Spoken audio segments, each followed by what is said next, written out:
Assalamualaikum warahmatullahi wabarakatuh. Alhamdulillah al-malikil haqqil mubin allazi habana bi imani wal yaqin. Wassalatu wassalamu ala asrafi anbiya'i wa mursalin wa ala alihi wa ashabihi ajmain. Amma ba'du, hadratal muhtaramin summa ila hadratil kiram min jami'i sayhina ayyuhal mukarramun sahibal fudala alazi yakhduruna fi hazal masjid jami' amanan zadakallahu nuran wa ihsanan. Ayyuhal umatul muslimun,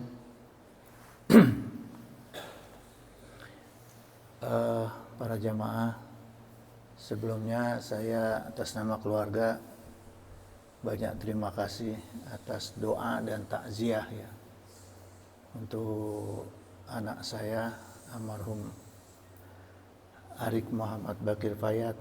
Ya, saya nggak bisa cerita banyak nih. Jadi memang itulah pilihan Allah yang terbaik. Ya, baik untuk Arik maupun untuk orang tua dan keluarga gitu.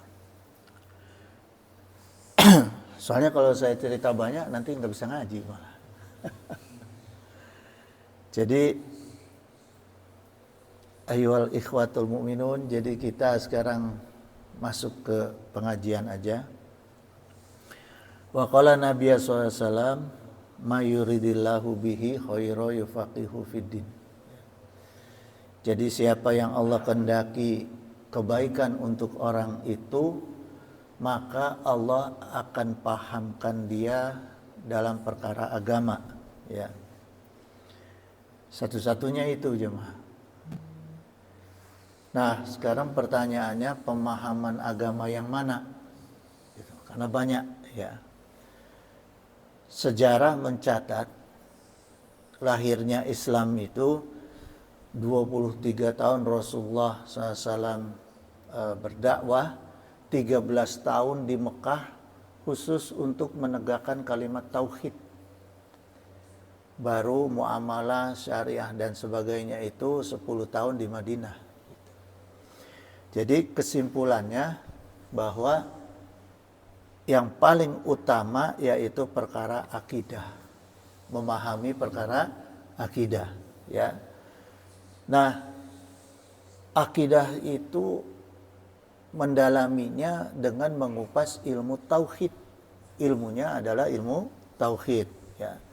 Dari sekian luasnya ilmu tauhid, fondasi yang paling dasar itu adalah rukun iman yang 6, ya. Arkanul iman sitatun, ya. Antu'mina billahi wa malaikatihi wa kutubihi wa rusulihi wa bil yaumil akhiri wa bil qadari khairihi wa syarihi. Jadi 6 itu rukun iman. Nah, sekarang kita loncat dulu ke yang nomor 3. Karena untuk ngaji tauhid mengenai Allah dan malaikat ini karena ini sifatnya imaterial, ya. Jadi memang dalilnya memang benar-benar harus kuat, telaahnya juga, bukan hanya mengumpulkan dalil, juga telaahnya gitu, ya, dalam perkara tauhid kepada Allah dan malaikat. Tapi insya Allah kita akan sampai ke sana nanti. Sekarang kita ke nomor 3 dulu, antumina bil kutubihi gitu, beriman kepada kitab sucinya, khusus untuk umat Islam yaitu Al-Quran, ya. Di antara keistimewaan bulan Ramadan yaitu ada peristiwa nuzulul Quran, diturunkannya Al-Quran gitu. Tanggal berapa tuh? 17 ya, 17 Ramadan. Sekarang kalau ada pertanyaan, siapa yang pertama kali memberikan nama kitab suci umat Islam itu adalah Al-Quran. Pertanyaan pertama tuh. Yang kedua, siapa yang pertama kali menulis Al-Quran? Nah, yang ketiga, ini yang sering ditanyakan oleh non-muslim, ya, orang-orang di luar Islam. Kalau Al-Quran itu bukan karangan Rasulullah Muhammad SAW, Kenapa berbahasa Arab? Nah, apa karena Muhammad SAW itu lahir di Mekah, kemudian berbahasa Arab? Gimana kalau nabinya orang Yahudi, orang di luar Arab ya, Eropa, apakah berbahasa Inggris? Atau di Indonesia berbahasa Indonesia? Ini banyak pertanyaan yang mencoba melemahkan akidah umat Islam dari sisi kitab. Tapi nanti kita bahas ya. Pertama gini jemaah, sebelumnya kita lihat dulu siapa yang pertama kali memberi nama masing-masing kitab suci sebelum masuk ke Al-Quran ya. Yang pertama kali memberi nama kitab Injil yaitu Paulus ya, bukan Yesus. Yang dituhankan kan Yesus. Ternyata yang memberi nama kitab Injil bukan Tuhannya, tapi Paulus ya. Ketika Paulus mengingatkan orang-orang Kristen di Korintus, itu ada di Korintus 15 ayat 1 itu ya, kepada Injil yang aku beritakan kepadamu. Jadi yang memberi nama makhluk ya. Kitab Taurat itu disebut 5 kitab Musa, dinamakan juga oleh manusia gitu, oleh rabi-rabi Yahudi ya. Nah sekarang siapa yang memberi nama kitab suci Al-Quran? Wa qalallahu ta'ala. Jadi pertanyaan ini dijawab langsung oleh Allah dalam Al-Quran. Allah Ta'ala berfirman dalam An-Nisa ayat 82, afala yatabarunal Quran ya. Allah mengatakan afala yatabarunal Quran. Nah, yatabarunal ini dasar hurufnya adalah dal ba'ro ya. Tabaro yatabaru tadabburon wa mutabaron fahuwa mutadabirun wa zaka mutadabarun. Jadi artinya maknanya adalah mempertimbangkan. Bisa mempertimbangkan, bisa juga merenungkan. Maka kita kenal istilah tadabur. Kita kenal tadabur alam gitu ya. Tadabur itu artinya merenungkan, tapi dalam tafsir di sini Allah menggunakan kata memperhatikan, yatabaruna gitu ya. Jadi jemaah, kalau kita melihat dari kalimat ini bahwa yang memberi nama Al-Quran itu adalah Allah langsung. Apakah kalian tidak memperhatikan botol ini? Berarti saya mengatakan nama benda ini adalah botol. Afala yatadabburunal Quran. Berarti yang memberi nama Al-Quran adalah Allah ya.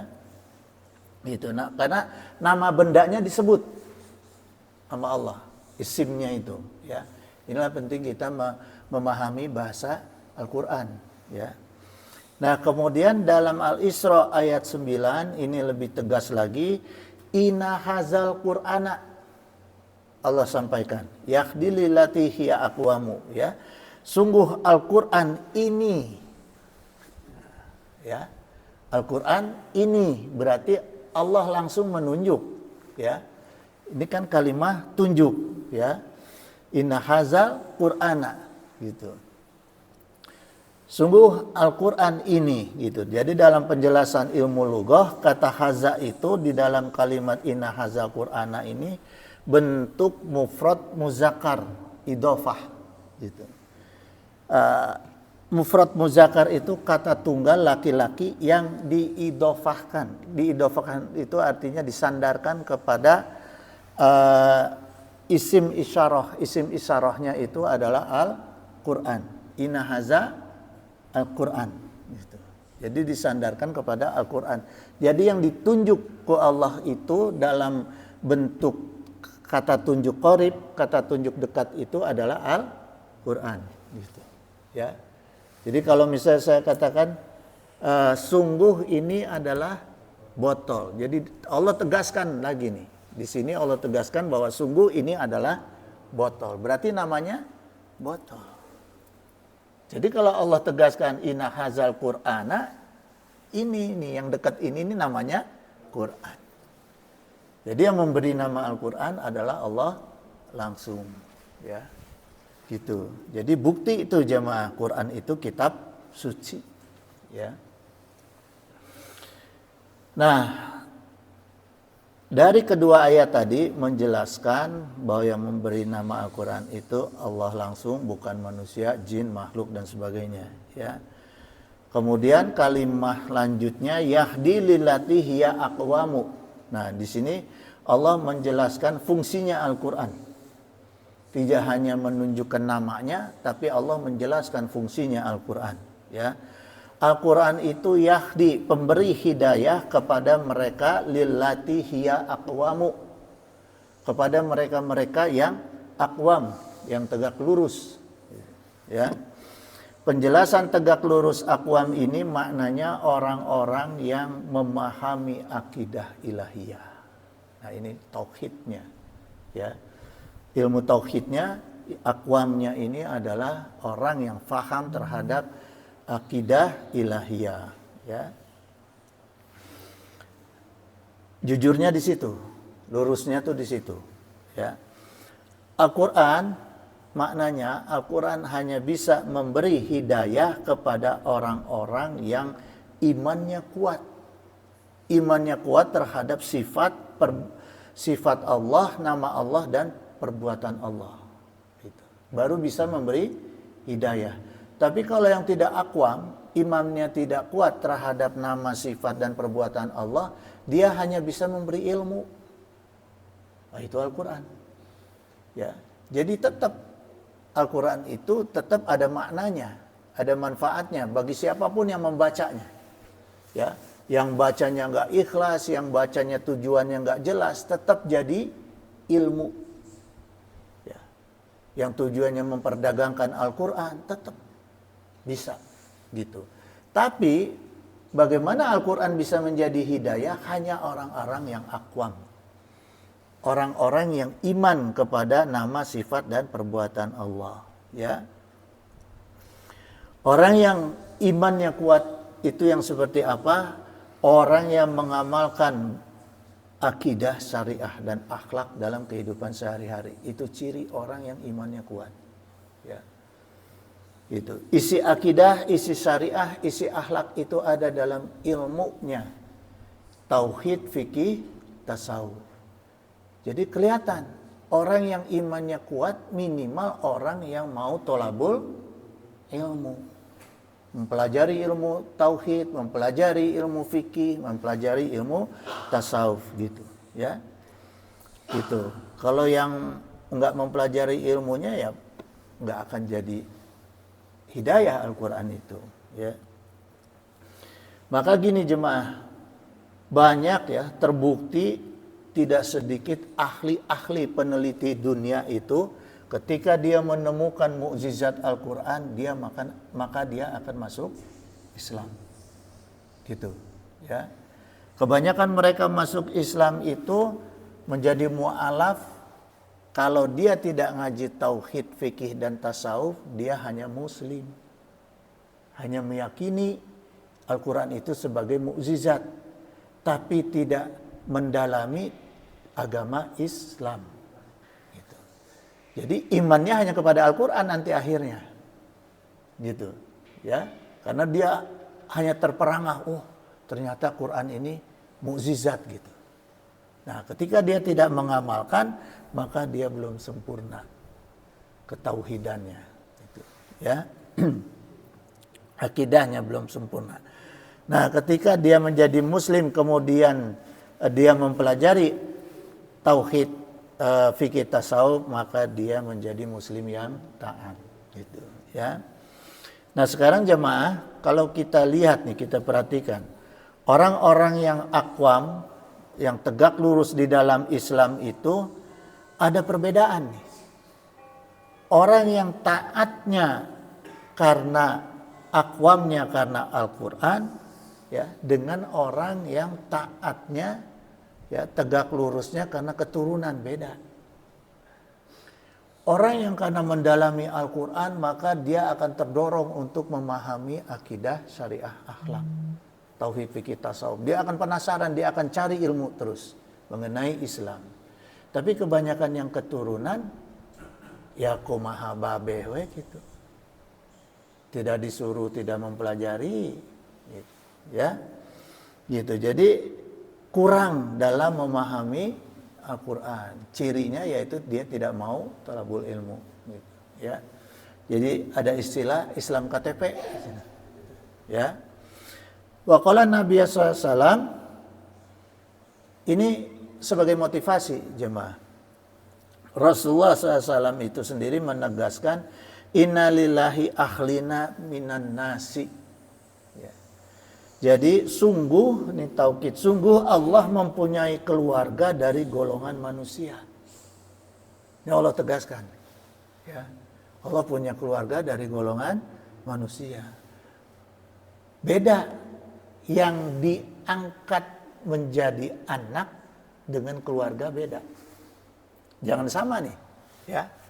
Orang yang dibilang anak Tuhan berarti kan punya hak prerogatif lebih.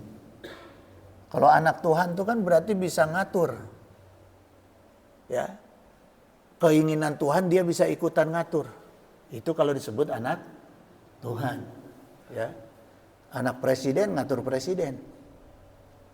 Istri presiden ngatur presiden. Sama, semua pangkat apapun pasti anak ikut ngatur. Ya. Tapi yang Allah katakan di sini adalah keluarga. Nah, ya.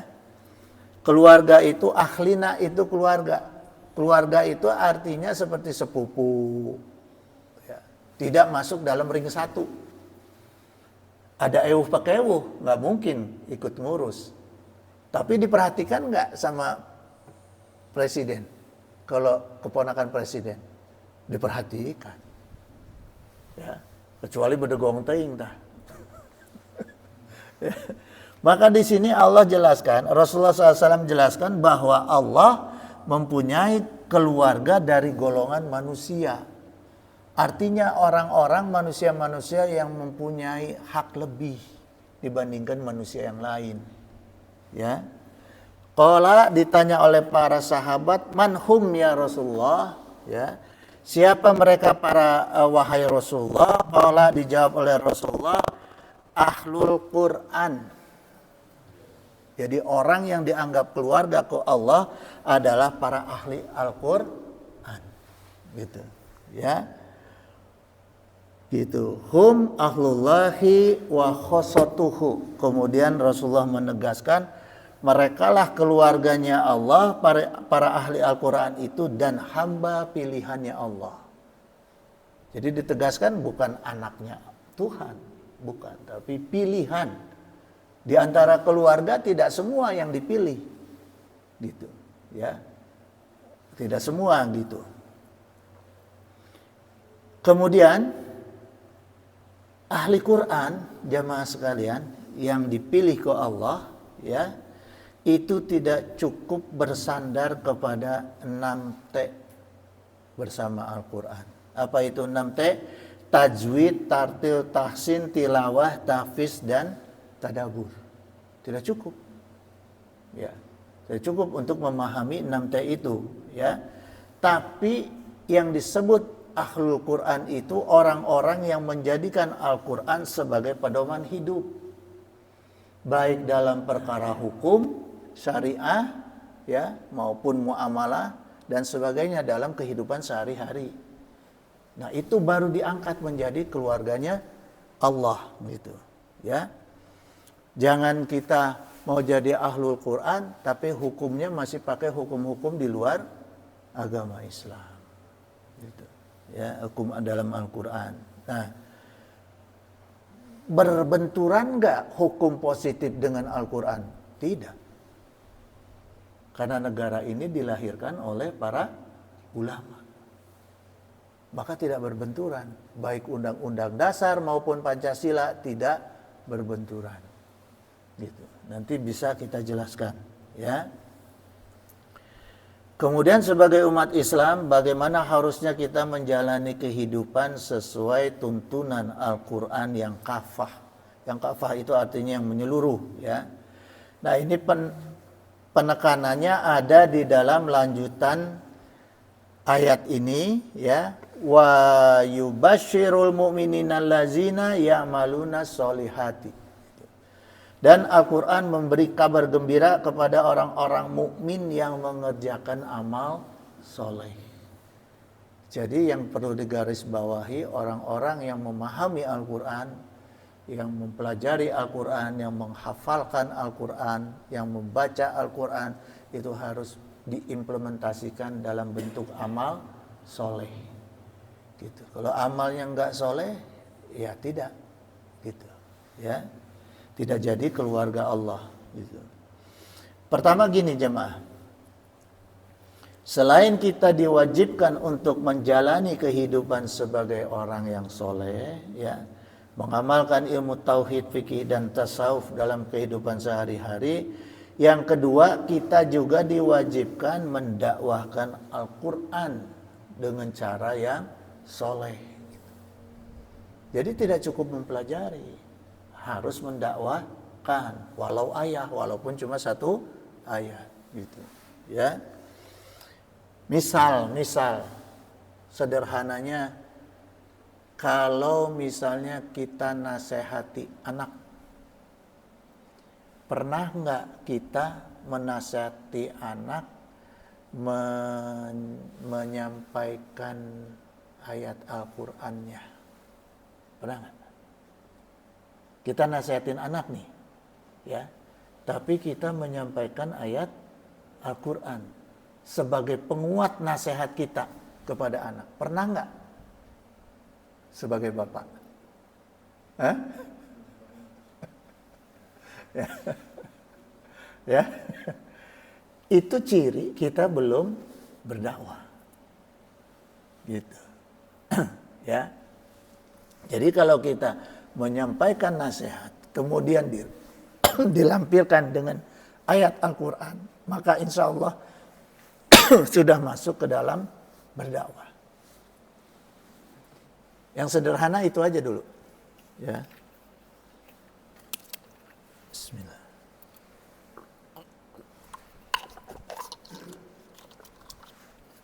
Kita kan sering ya nasihatin anak ya. Nah, nasihatin anak tuh dasar hukumnya kita dari mana tuh? Dari budaya. Nah, gitu, ya. Coba aja, coba. Nanti lama-lama jadi hafid. Kalau setiap nasihati anak pakai ayat Al-Quran, ada lampiran ayat Al-Qurannya, maka kita akan jadi hafiz tuh lama-lama. Gitu, ya. Nah, seperti apa amal soleh dalam berdakwah? Terutama itu, amal soleh dalam berdakwah itu adalah mendakwahkan diri sendiri. Itu yang paling utama, ya. Nah, kemudian ketika berdakwah kepada orang lain juga tidak boleh ada unsur paksaan atau bahkan kekerasan, ya. Karena Allah Ta'ala sendiri berfirman, Al-Baqarah 256, la ikraha fiddin. Tidak boleh ada paksaan dina perkara agama gitu, ya. Gitu jemaah. Maka teori berdakwah itu, ya, mengacu kepada la ikraha fiddin ini, teori berdakwah itu kata dakwah dal ain wau ini bentuknya fiil naqis. Nih, ya, supaya pendakwaannya harusnya tahu ini, paham harusnya ini, ya. Fiil naqis itu fiil tanpa fa'il, tanpa pelaku, dan fiil tanpa maf'ul, tanpa objek. Jadi berdakwah nggak usah harus nunggu pelaku, nggak usah harus nunggu orang lain, jemaah nggak usah. Maka dakwah itu harus dimulai dari diri sendiri, gitu. Jangan ngapalin Quran, saya nggak punya jemaah, ngapain ngapalin Quran? Hafalin Quran untuk diri sendiri, gitu, ya. Karena makna dakwah itu fiil naqis gitu. Ya.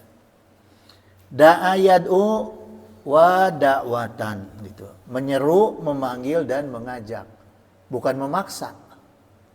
Jadi dakwah itu kita berseru, ya, menyampaikan ayat Al-Qur'an, memanggil, ya, dan mengajak gitu.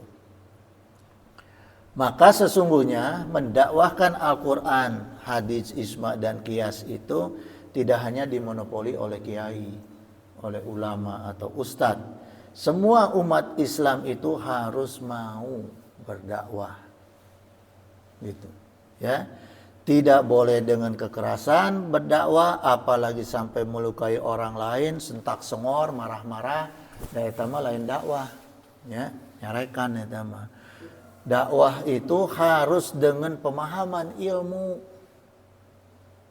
Bukan sekedar menarik, harus ada ilmunya. Coba sekarang kita lihat dakwah orang, saking supaya pengen banyak jamaah, campur dengan DJ, campur dengan musik. Nggak ada ilmunya yang gitu. Nggak ada. Ya. Banyak itu. Sekarang saya lihat itu di medsos ya.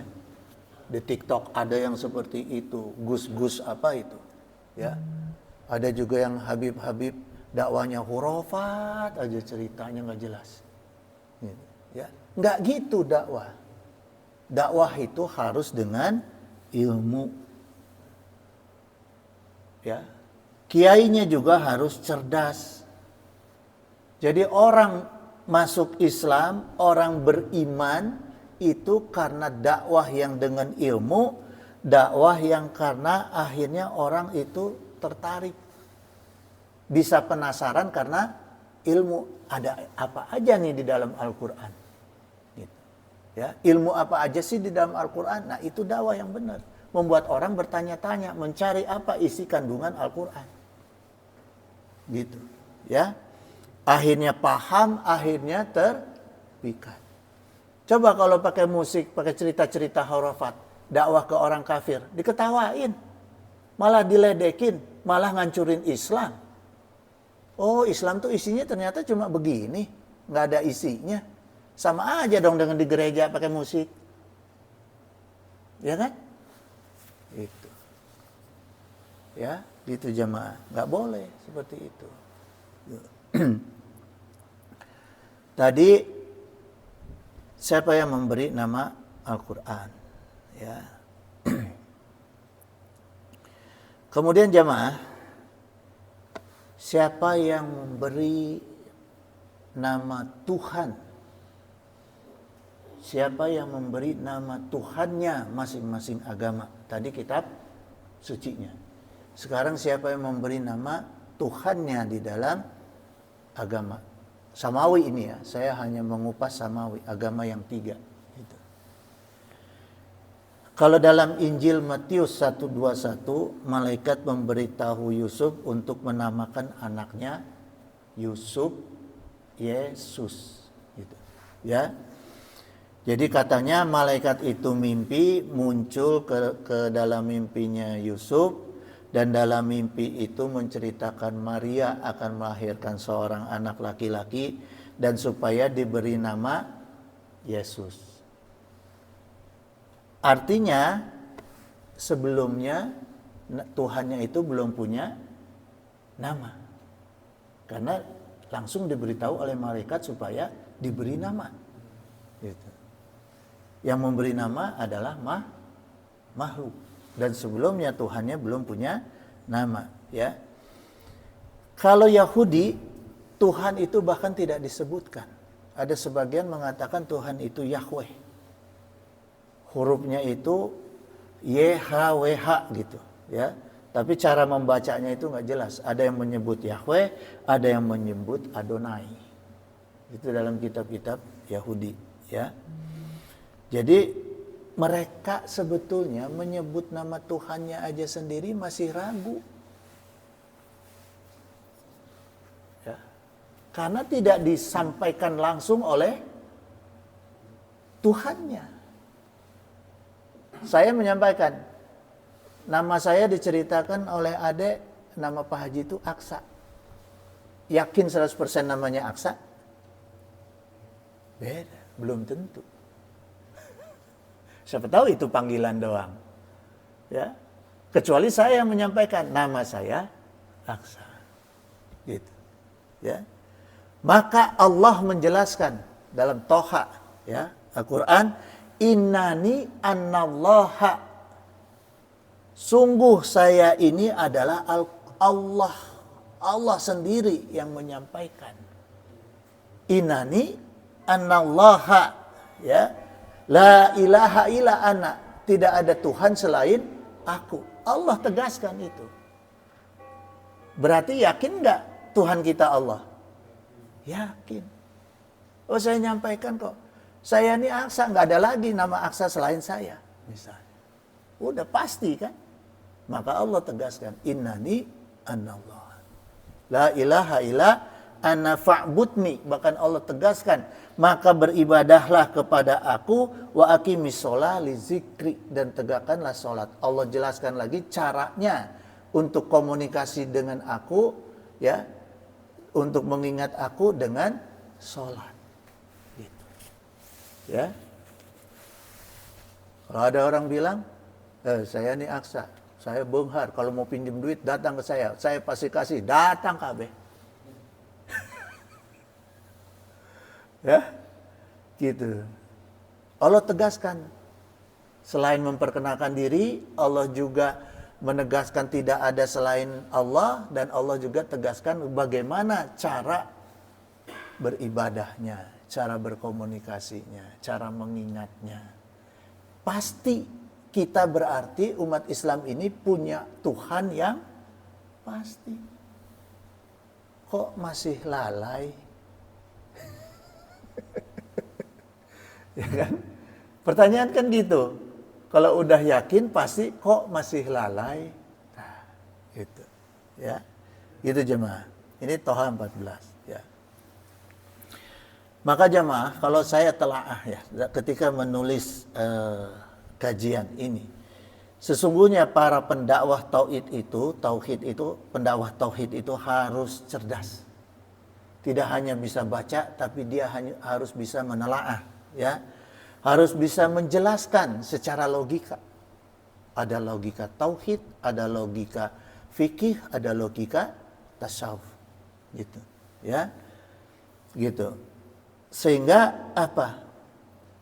Membuat orang yakin, orang beriman, gitu, ya. Gitu. Nah, kemudian juga di antaranya para pendakwah tauhid itu harus bisa menyajikan bukti-bukti ilmiah daripada mukjizat Al-Qur'an. Gitu. Ya. Ini ceritanya panjang kalau saya cerita mukjizat ilmiah, tidak sekarang gitu. Dan itu juga kalau diperlukan gitu, ya. Gitu jamaah. Maka si orang-orang pendakwah tauhid itu ilmunya harus kafah. Ilmunya harus lengkap gitu, ya. Kalau enggak justru merusak Islam. Nah, sekarang kita masuk jamaah sekalian ke pertanyaan kedua nih, ya. Pertanyaan kedua tadi, siapa yang menulis Al-Qur'an, ya. Kalau kitab Injil itu isinya ditulis oleh manusia, jemaah. Matius, Markus, Lukas, Yohanes. Coba aja buka. Ya, kitab Injil itu isinya Matius, Markus, Lukas, Yohanes gitu. Ya. Taurat menurut kepercayaan orang-orang Yahudi ditulis oleh Nabi Musa alaihissalam. Ya. Nah, kitab Weda itu Maharesi biasa ditulisnya, ya. Tripitaka ditulis oleh Buddha Gautama. Jadi manusia juga, semuanya ditulis oleh manusia. Siapa yang menulis Al-Qur'an? Allah Ta'ala menjelaskan dalam Al-Baqarah ayat 185, Syahrul Ramadan allazi unzila fihil Qur'an. Ya. Di bulan Ramadan itu bulan yang di dalamnya diturunkan Al-Qur'an. Jadi apakah Al-Quran diturunkan oleh makhluk? Tidak. Tapi Allah langsung menurunkan Al-Quran. Berarti sebelumnya sudah ditulis apa belum? Sudah. Nanti dijelaskan dalam surat Iqra. Dijelaskan di situ, ya. Kita pahami nanti, kita kupas surat Iqra itu, ya.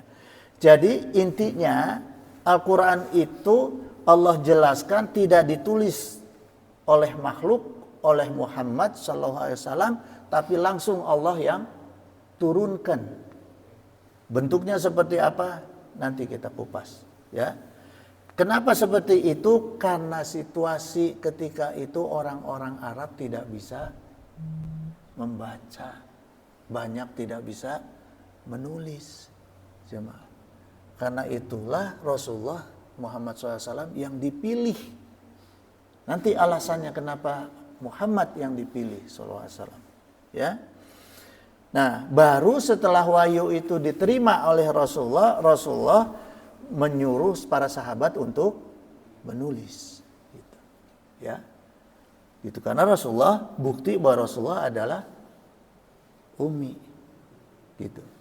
Kalau Rasulullah bisa baca, begitu saya kasih buku, Rasulullah akan bandingkan dengan buku yang pernah dia baca. Maka Al-Quran ini karena murni kalamullah, maka diturunkan kepada orang yang tidak bisa baca, tidak punya konsep di dalam kepalanya, maka diturunkan Al-Quran sehingga murni. Isinya kepalanya hanya Al-Quran. Coba kalau punya konsep, dibandingkan. Kita punya ilmu matematika, datang ilmu matematika baru, kita bandingkan. 1 tambah 1 2, ada orang bilang 1 tambah 1 3, nggak terima kita. Kita bandingkan, ya. Nah, itulah kenapa yang dipilih Rasulullah yang ummi. Nabi Musa aja begitu diterima wahyu bertanya ke Allah. Nyanyawanan nanya ke Allah. Itu pangkat Nabi dan pangkat Rasul, ya. Itu jemaah. Nah, kemudian kita kupas sekarang surat Al-Alaq, ya. Ini bukti apa yang saya sampaikan tadi. Pertama, Jibril menyampaikan ketika Rasulullah SAW bertahanus di Gua Hira, apa perintah Jibril? Iqra, ya, alaihissalam. Dijawab apa oleh Rasulullah? Ma'ana biqari. Ini kalimat taukid, ya. Sungguh ma'ana biqari. Sungguh saya ini tidak bisa membaca. Ditekankan oleh Rasulullah. Sungguh saya ini nggak bisa baca. Sampai 3 kali malaikat Jibril menyampaikan Iqra. Terus dijawab ma'ana biqari, ya. Kemudian malaikat Jibril melanjutkan kalimatnya bismi rabbikal ladzi khalaq. Apa diperintah oleh malaikat Jibril? Bacalah, ya, dengan menyebut nama Allah yang menciptakan. Gitu. Nah, diajarin Bismillah, ya. Baru Rasulullah membaca Bismillah, baru Iqra, gitu, ya. Makanya kalau kita lihat dari hurufnya, jemaah, Bismillah itu ba, shin, mim, ya. Terus pakai kasroh, ya. Coba kalau bismi rabbika itu ba tapi alif nyambung. Coba buka Quran, kan keluar dari konteks huruf. Bismi rabbika tapi di situnya ba alif. Kalau ba alif dalam paduan Iqra membaca itu kan harusnya ba dibacanya. Tapi kenapa dibacanya bis? Sinnya terpisah. Nah, ini ada makna lughah tersendiri. Artinya ditekankan ke malaikat kepada Rasulullah, bacalah dengan tegak lurus kepada Allah. Maka dikasih alif, ya. Bismi rabbikal ladzi khalaq. Ya. Nah, terus bacalah dengan menyebut nama Tuhanmu yang menciptakan. Khalaqal insana min alaq. Allah yang menciptakan manusia dari segumpal darah. Maknanya jamaah ya. Iqra bismi rabbika, bacalah dengan nama Tuhan kamu, yaitu ista'in bismi rabbika. Ya. Mintalah pertolongan dengan nama Rabb kamu. Jadi kalau kita mau berbuat apapun, minta pertolongan dulu kepada Allah supaya bisa. Ya. Wattakhizu alatan fi tahsili haza gitu, dan jadikanlah pertolongan Allah itu untuk mendapatkan haza. Tadi apa kata tunjuk qarib haza ya. Untuk mendapatkan ini gitu. Jadi untuk bisa membaca Al-Qur'an itu baca dulu bismillah. Minta dulu pertolongan kepada Allah gitu. Salat dulu kan, wasta'inu bisobri wassalah. Mau bisa baca Quran, mau bisa menghafalkan Quran, dimulai dengan sholat sunnah. Kemudian sabar kita. Gitu. Ya. Alazi asyuru alaika, karena Al-Quran itu susah bagi kamu. Nah, Allah sendiri menyampaikan kepada Rasulullah, Quran itu sungguh susah. Apalagi kita, Rasulullah aja disampaikan ke Allah susah. Kita pertama lihat huruf Quran, liur. Apa ini? Ya, gitu. Ya. Gitu jamaah. Jadi bismi rabbika, firman Allah itu jadikanlah perbuatan kita berhubungan dengan Al-Quran itu harus ikhlas karena Allah. Ya, yang 6T tadi. Ya. Kemudian jadikanlah Al-Quran itu untuk mendapatkan hikmah pada diri sendiri dan berdakwah. Nah, itu makanya ada tajwid, tartil, tahsin. Nah, ini kebutuhan untuk kita menjadikan hikmah Quran dalam diri sendiri, ya, dan berdakwah gitu. Nah, supaya Al-Quran ini kita membacanya baik, menerapkan isi Al-Quran dengan baik dalam kehidupan sehari-hari, maka perlu ada tilawah, tahfiz, dan tadabbur. Tadabbur itu memahami Al-Quran. Ya. Nah, sekarang gini, Allah Ta'ala berfirman dalam Al-Qiyamah 17, Inna alaina jam'ahu wa Qur'anahu. Allah jelaskan ketika kita sudah niat yang benar, ya, untuk mempelajari Al-Quran, maka Allah tanamkan langsung Al-Quran ke dalam diri kita. Jadi nggak perlu capek-capek. Maka banyak 10 orang menghafal Al-Quran, nggak akan sama semuanya itu. Ada yang sehari, ada yang 3 hari, ada yang setahun, misalnya. Ya, misalnya.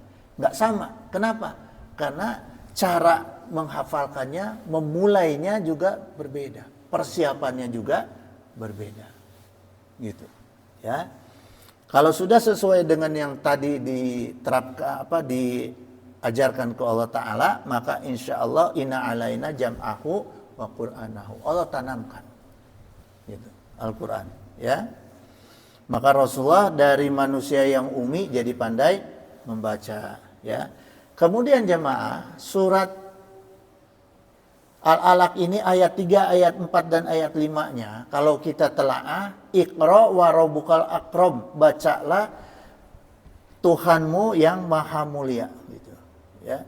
Artinya di sini kita yang harus kita baca pertama itu adalah bukan Al-Qur'annya dulu. Tauhidnya dulu. Artinya kita harus bertauhid dulu bahwa Al-Quran itu adalah kalamullah. Al-Quran itu bukan barangnya Nabi Muhammad SAW. Gitu, ya. Makanya ditegaskan alazi Iqra wa rabbukal akram. Baca dulu Allahnya, tauhid Allahnya dengan tauhid Qurannya. Hubungannya apa Allah dengan Al-Quran? Hubungan tauhidnya seperti apa? Ya. Nah, kemudian alazi alamal biqalam. Allah yang mengajar manusia dengan kolam. Kolam itu apa? Tulisan, pena. Ya. Quran itu adalah isinya tulisan, ya, pena. Alamal insana ma'lam ya'lam. Allah yang mengajarkan manusia segala apa yang tidak diketahui dengan olam.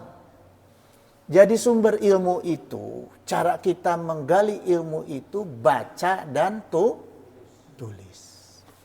Jemaah, ya. Maka jelas nih jemaah. Kalau tulisan itu kan bisa diwariskan. Kalau omongan bisa diwariskan enggak? Nggak bisa. Jadi kiai-kiai, ustadz-ustadz yang cuma ulama-ulama yang pinter ngomong doang, bukan pewaris Nabi. Ya, karena mereka tidak punya warisan. Gitu. Ya. Kemudian surat Shad ayat 29, kitabun anzalnahu ilaika. Ini adalah sebuah kitab yang kami turunkan kepadamu wahai Muhammad, mubarakul yadabbaru ayatihi. Penuh dengan berkah supaya mereka memperhatikan ayat-ayatnya, waliyatazakkara ulul albab, dan supaya mendapat pelajaran bagi orang-orang yang berpikir. Jadi orang yang mau mentadabbur Quran harus berpikir, bukan menghafal, bukan sekedar menghafal. Ya. Gitu jemaah. Nah, jadi kesimpulannya gini, ketika Rasulullah menerima Al-Quran, Iqra, Al-Quran itu diperlihatkan kepada Rasulullah dalam bentuk bacaan. Karena perintahnya Iqra. Ya. Jadi ketika di Gua Hira itu dalam bentuk bacaan. Langsung disuruh baca. Bacalah, berarti ada yang ditunjukkan. Ya. Cuma bentuknya buku, bentuknya kain, bentuknya apa, nggak ada yang tahu, tidak dijelaskan. Tapi dalam kaidah bahasanya al-alaq ini yang ditunjukkan oleh malaikat adalah bacaan. Maka perintahnya Iqra, gitu. Bukan dalam mimpi, bukan, ya. Tapi bacalah, tegas Rasulullah dalam keadaan hidup, gitu, ya, dalam keadaan sadar. Alam ya'lam bi'annallaha yara, gitu. Allah mengetahui apa yang kita lihat. Allah melihat apa yang kita perbuat, ya. Kemudian Allah juga menegaskan dalam Al-A'raf ayat 3, ittabiru ma unzila ilaikum mir rabbikum. Ikutilah apa yang diturunkan kepadamu dari Allah, ya. Nah, jadi kesimpulannya gini, jemaah. Saya membuat telaahan kesimpulan, ya. Maka sesungguhnya supaya Al-Quran, hadis, ijma' dan qiyas itu menjadi hidayah bagi kita. Hidayah itu artinya petunjuk yang langsung menunjukkan sampai tuntas. Kalau petunjuk, orang tanya, Ji, rumahnya si fulan di mana? Tuh, di sono tuh. Itu namanya petunjuk. Tuh, ntar ente masuk gang situ, belok kanan, belok kiri, ketemu mentok, tanya aja sama Ansip. Itu petunjuk. Kalau hidayah itu, Ji, rumahnya si fulan di mana? Ayo ane anterin sampai ketemu. Itu namanya hidayah. Diantar sampai ketemu. Jadi kalau ilmu menjadi hidayah bagi kita, Al-Quran itu menjadi hidayah bagi kita, maka kita akan ketemu apa yang dimaksud dalam kandungan isi Al-Quran, gitu. Ya, nah itu hidayah. Maka jalan ilmu Quran, hadis, ijma', qiyas itu supaya menjadi hidayah, kalau kita simpulkan yang tadi, pertama baca dulu. Pertama kita harus mau membaca. Kemudian kita memahami apa yang kita baca, kita harus pahami. Setelah kita pahami, kita tulis. Setelah kita tulis, kita amalkan. Baru ilmu itu jadi hidayah. Ya. Kalau enggak jadi hidayah. Kalau enggak akan jadi hidayah, gitu. Ya. Maka setelah Rasulullah SAW meninggal, Quran itu mulai ditulis oleh para sahabat. Mulai dari zaman Sayyidina Abu Bakar atas idenya Sayyidina Umar sampai finalnya di Sayyidina Utsman, ya. Gitu. Maka di Sayyidina setelah Quran ditulis, lahirlah kitab-kitab suci. Lahirlah kitab-kitab ilmu setelah Quran ditulis. Coba kalau Quran nggak ditulis, lahir nggak kitab ilmu? Lahir nggak kitab ilmu ulama atau ilmu lainnya dari kitab agama yang lain? Ada nggak? Coba, saya mau tanya nih, ada nggak? Nggak ada. Dari Quran yang ditulis, lahirlah kitab fikih, kitab tasawuf, kitab tauhid, ulama-ulama penulis Al-Quran, penulis-penulis tafsir, ya, gitu, jamaah. Jadi inilah bukti inadina indallahil Islam, gitu, ya, itu jamaah. Jadi, ya. Kalau yang namanya warasatul anbiya, ulama yang pewaris Nabi itu yang sesungguhnya ulama yang menulis kitab, memahami tulisannya, mengajarkan tulisannya, ya, dan mengamalkan tulis itu ulama. Jadi kalau ada orang bilang si fulan ulama, tanya, punya kitab nggak? Kalau nggak punya, bukan penceramah itu. Ya, jadi ciri ulama yang sesungguhnya warasatul anbiya yang menulis kitab dan mengajarkan kitabnya, kemudian mengamalkan kitabnya. Nah, itu ulama. Imam Nawawi, Syekh Al-Bantani, ya, yang kesini-sininya ulama-ulama gentur dulu mengarang kitab. Bahkan kakeknya Gus Dur punya kitab. Itu ulama. Jadi ulama setebal apapun udengnya, ya, sorbannya berapa lapis, jubahnya setebal apa, segede apa. Kalau nggak punya kitab bukan ulama. Itu aja cirinya. Kenapa? Karena dia tidak pernah menelaah, mempelajari Al-Quran, hadis. Gitu jemaah, ya. Gitu. Jadi ulama yang sungguhnya ulama yang bisa menuliskan tafsir, takwil wahyu Allah, hadis dan sebagainya, kemudian mengamalkan isinya, gitu ya.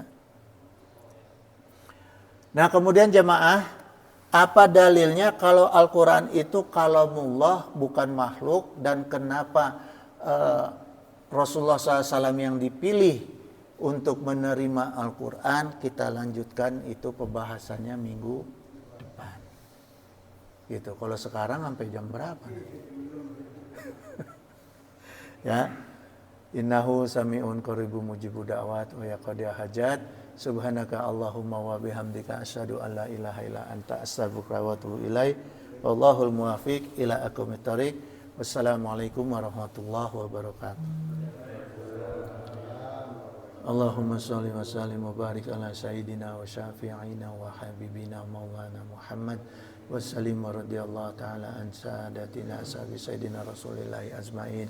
Amin ya Allah ya mujibu da'wati sa'ilin. Allahumma anta rabbi la ilaha illa anta khalaqtani wa ana abduka wa ana ala ahdika wa andika mastata'tu a'udzu bika min syarri ma sana'tu wa bu'ulaka bi ni'matika alayya wa bu bi dzanbi faghfirli fa innahu la yaghfiru dzunuba illa anta. Allahumma ighfir lahum warhamhum wa'afi wa'fu anhum. Allahumma ighfir warham wa'afi wa'fu an. Li abni an Muhammad Arik Bagir Fayad. Allahumma ighfir warham wa'afi wa'fu an. Li ibni Muhammad Arik Bagir Fayad. Allahumma anzili rahmata wal maghfirata wa syafa'ata ala ahlil quburi min ahli la ilaha illallah Muhammadur Rasulullah an ibni Muhammad Arik Bagir Fayad. Allahumma salimna wa walidina wa auladana wa ikhwanana wa ahbabana wa zawjatina min jami' makhawi fid dunya wa akhirah wa ahwalihima istajib ya Allah ya mujibu da'wati sa'ilin. Allahumma ja'al auladana imanan bika wa tasdiqan bi kitabika wa fa'an bi ahdika wa tiba'an li sunnati nabika Muhammadin sallallahu alaihi wasallam. Allahumma ij'alhum salihina abidina ta'ina qa'imina bi ta'atika hafidina li amrika mustanibina linahika waj'alhum aminina salimina min afatid dunya wa azabi akhirah wa min fitnatihima wa fadihatihima innaka ala kulli syai'in qadir wa bi jabati jadir. Allahumma la syahla ila ma ja'altahu syahlan. Allahumma tufbi fi taysiri kulli asir fa innaka taysiru kulli asirin alaika yasir was'aluka yusra wal mu'afata fid dunya wa akhirah.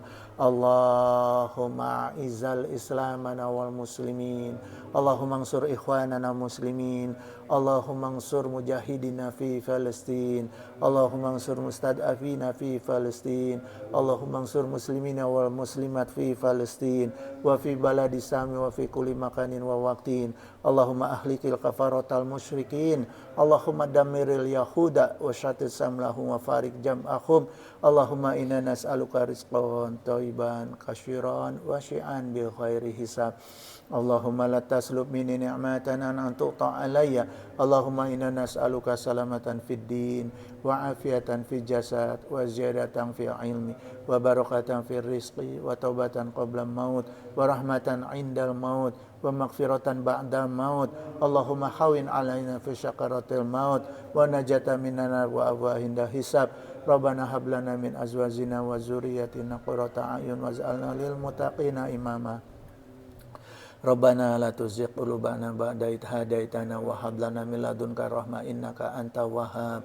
Rabbana atina fid dunya hasanah wa fil akhirati hasanah wa qina azabannar. Allahumma ksif 'anna wasif 'anna wadfa'na al balaa wal wabaa wa ghala wa ta'un wa fitana wa mihana wa khumuma wa gumum wa khuruba wa azana wa syada'ida wa syara'adaida wa syaraddalimina ma la yaksifuhu khairuk wa sallallahu ala sayyidina Muhammadin wa ala alihi wa sahbihi wa barik wassalam. Subhana rabbika rabbil izzati amma yasifun wa salamun ala mursalin walhamdulillahi rabbil alamin. Al-Fatihah.